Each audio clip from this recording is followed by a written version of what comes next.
Hello students, in this video we will discuss an alternative method to find moment of inertia of some regular objects like rectangular plate, hollow cylinder, solid cylinder, cube, hollow cone. अगर हम conventional method की बात करें तो वहाँ पर integration involve हो जाएगा और काफ़ी लेंथी कैलकुलेशन हो जाएगी, टाइम कंज्यूमिंग होगा और कैलकुलेशन इन्वॉल्व है तो मिस्टेक होने के चांसेस बढ़ेंगे। अगर हम जो मैथमेटिकल इक्वेशंस है उनको अलग पॉइंट ऑफ व्यू से देखें तो हम एक मेथड वहाँ पर डेवलप कर सकते हैं जिससे हम इस कैलकुलेशन को बाईपास कर सकते हैं और काफ़ी कम टाइम में हम मोमेंट ऑफ इनर्शिया की कैलकुलेशन कर सकते हैं। तो जो कन्वेंशनल मेथड है डिस्क्रीट सिस्टम के लिए अगर मैं बात करूँ तो मोमेंट ऑफ इनर्शिया आई होता है आपका summation of I1 to n mi/ri² and continuous distribution के लिए I equals to integration dm r²। And यहाँ पर हम इन दोनों फॉर्मूले को बाईपास करना चाहते हैं, हम चाहते हैं कि ये हम यूज़ में ना लें, तो हमें अलग तरीके से चीज़ों को देखना पड़ेगा। तो वो जो व्यू है वो इस तरीके से कि एक सिंपल एग्जांपल अगर मैं लूँ, सपोज एक एक्सिस के अबाउट हमें एक पॉइंट मास का मोमेंट ऑफ इनर्शिया निकालना है।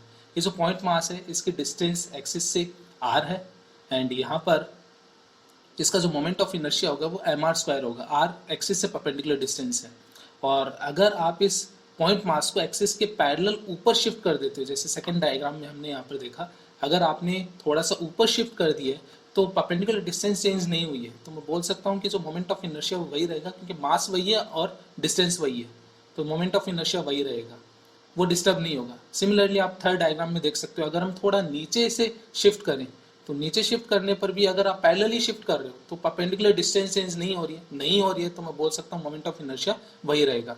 तो कॉन्सेप्ट यही है कि आप पैरेलली शिफ्ट कर रहे हो, अगर जिस एक्सिस के अबाउट मोमेंट ऑफ इनर्शिया निकालना उसके पैरेलली मास को शिफ्ट कर रहे हो तो मोमेंट ऑफ इनर्शिया डिस्टर्ब नहीं होगा। हम इसी कॉन्सेप्ट को यूज में लेके सभी ऑब्जेक्ट का मोमेंट ऑफ इनर्शिया कैलकुलेट करेंगे। तो स्टार्ट करते हैं फर्स्ट ऑब्जेक्ट से। तो फर्स्ट ऑब्जेक्ट की अगर मैं बात करूं, यहाँ पर एक रेक्टेंगुलर प्लेट है जिसकी डायमेंशन a एंड b है और इसकी एक साइड के पैरेलल एक एक्सिस है जो साइड से पैरेलल है b साइड के।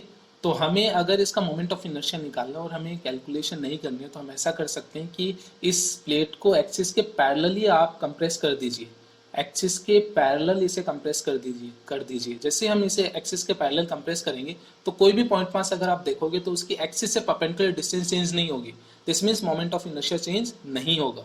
तो जब आप इसे ऐसे कंप्रेस करोगे तो एक रोड बन जाएगी जिसकी लेंथ रहेगी a और डायमेंशन b 0 हो जाएगी।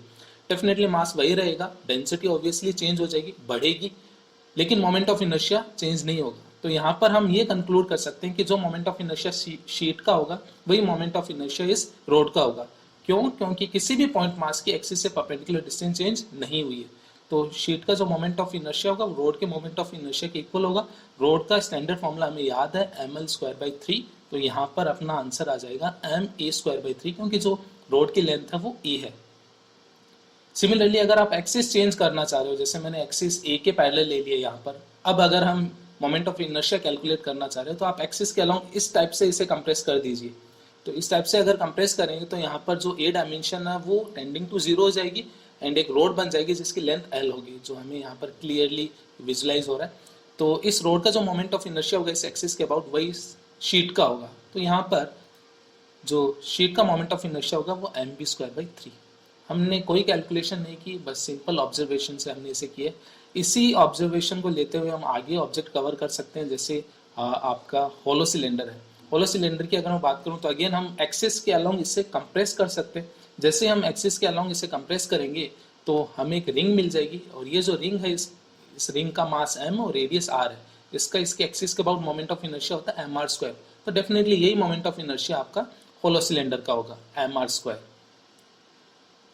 अगर आप ऑब्जेक्ट लेते हो सॉलिड सिलेंडर तो आपके पास में सॉलिड सिलेंडर है, सॉलिड सिलेंडर को भी आप एक्सिस के अलोंग कंप्रेस कर दीजिए। कंप्रेस करेंगे तो अगेन परपेंडिकुलर डिस्टेंस किसी भी पॉइंट मास की एक्सिस से चेंज नहीं हुई तो मोमेंट ऑफ इनर्शिया सेम रहेगा। लेकिन कंप्रेस करने पर हमें क्या मिलेगा? कंप्रेस करने पर हमें मिलेगी एक डिस्क का मास है रेडियस r। तो डिस्क का जो मोमेंट ऑफ इनर्शिया वही आपका सॉलिड सिलेंडर का होगा और डिस्क का मोमेंट ऑफ इनर्शिया हमें पता है mr²/2, तो सिलेंडर का भी mr²/2 रहेगा। नेक्स्ट अगर मैं बात करूं आपका होलोकॉन, तो होलोकॉन के लिए भी आप सेम मेथड यूज में ले सकते हो। आप इसे कंप्रेस कीजिए एक्सिस के अलोंग, जैसे हम इसे कंप्रेस करेंगे तो एक डिस्क बन जाएगी आपकी एकदम फ्लैट और इस डिस्क का जो मोमेंट ऑफ इनर्शिया होगा वही आपका होलोकॉन का होगा। मास सेम है तो डिस्क का मोमेंट ऑफ इनर्शिया होता है mr²/2, तो होलो कोन का भी मोमेंट ऑफ इनर्शिया होगा mr²/2। अगेन अगर आप नेक्स्ट ऑब्जेक्ट की बात करें तो एक क्यूब हमने यहाँ पर कंसिडर किया है जिसके डायमेंशन ए बी सी है और एक एक्सिस जो एक साइड से पास कर रही है वो उसके अबाउट हमें मोमेंट ऑफ इनर्शिया निकालना है। तो अगेन हम इस एक्सिस के अलोंग इसे कंप्रेस करेंगे। जैसे हम इसे कंप्रेस करेंगे तो बी डायमेंशन 0 हो जाएगी और हमें एक प्लेट मिल जाएगी। जैसे आप क्यूब को कंप्रेस करोगे ऐसे एक प्लेट बनेगी, डायमेंशन रहेगी ए एन सी। तो इस शीट का, इस प्लेट का जो मोमेंट ऑफ इनर्शिया वही क्यूब का मोमेंट ऑफ इनर्शिया होगा एंड इसका मोमेंट ऑफ इनर्शिया होता है ma²/3 प्लस mc²/3। तो इस तरीके से हम विदाउट कैलकुलेशन स्टैंडर्ड फॉर्मूले की हेल्प से ही मोमेंट ऑफ इनर्शिया कैलकुलेट कर सकते हैं इन रेगुलर ऑब्जेक्ट्स का। Thank you.